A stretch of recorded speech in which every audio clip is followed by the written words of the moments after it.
Downtown Grand Rapids. The art is here.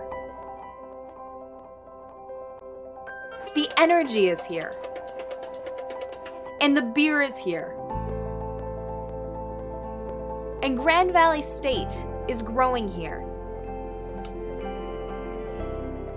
Grand Valley continues to grow and grow and grow. It seems like there's more and more and more students that keep on coming to Grand Rapids. You know, Allendale is kind of tough. I don't like to rip on Allendale necessarily, but sometimes there's not a lot to do in Allendale. Well, you're really close to class, but also you can like walk to, there's a few, bars, some restaurants just in walking distance. It's really fun.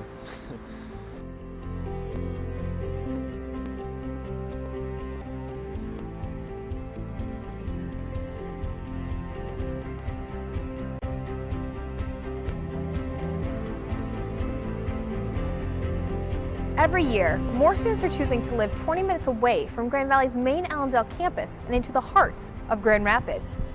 Yet only 340 out of Grand Valley's 24,000 students choose to live in university-provided housing downtown. But with that trend, there may be problems where economics and safety create a bad mix. Students are choosing to live in housing that is cheaper and in transitional or sometimes even unsafe areas. I'm Alana Holland, and I'll be looking at some of the concerns with living in downtown Grand Rapids as a student. You'll even hear one of my personal experiences living in the west side of the city later on. But first, let's take a look at exactly where these students are living. Here's Grand Rapids. And here's the west side. Just a couple minutes drive west of Grand Rapids, down Fulton Street. These are the neighborhoods that students are living in. Wealthy Street to the south, Bridge Street to the north.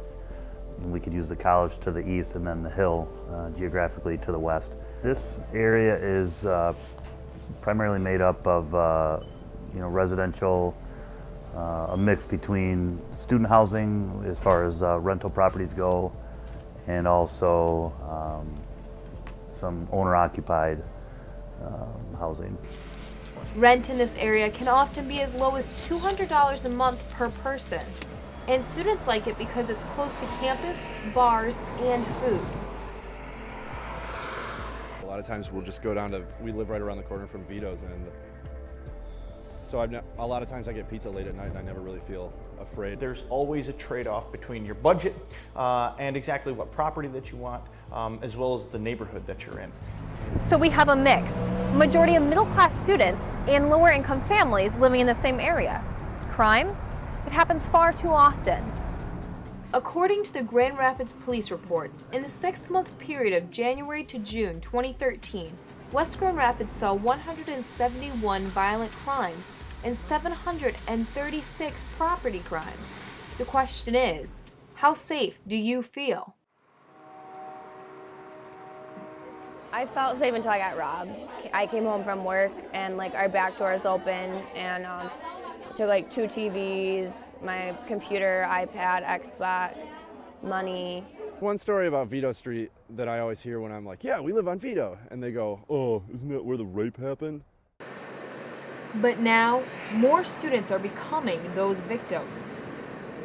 Things happened every now and again, and it kind of threw you off, but then you were just a little more careful for a couple more weeks, and then you'd forget about it. But not every story is as easy to forget. This is something that happened to a close friend of mine who chooses to remain anonymous. But this is my experience living in the west side of Grand Rapids in 2012. I was just driving home from class one night. It was dark. One of those nights with no moon.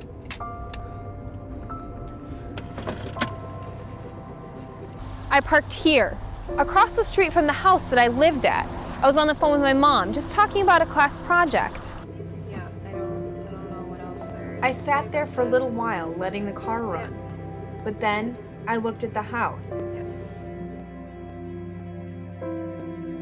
It took a moment for my eyes to adjust. It was hard to see, but I could tell there was a lot of movement coming from the left side of the front porch. 2 people. No, 3. One on a bike, and one with long blonde hair that was reflecting what little light there was. But then, focus. And my headlights were seen. Then I saw my roommate run toward the car, climb in the back seat, and shout, "Take me to the hospital." Later, I would learn what happened. My friend did nothing but walk home from the bus stop alone and was followed. They grabbed her, beat her, and raped her right outside her house. But is this just a freak case? Or is this a sign that other students in the area might be in danger of a similar fate? A couple years ago, there were some Grand Valley students that were assaulted in a couple different locations around this general area. Again, those are very isolated incidents, and we don't want to paint the picture that this was something that was indicative of this neighborhood alone. It was a matter of the perpetrators were geared up to commit those crimes, and they did it. But let's take a look at the numbers. This is the area that students live, and these are the sex crimes for the past 6 months. Now let's add an assault. And now burglary.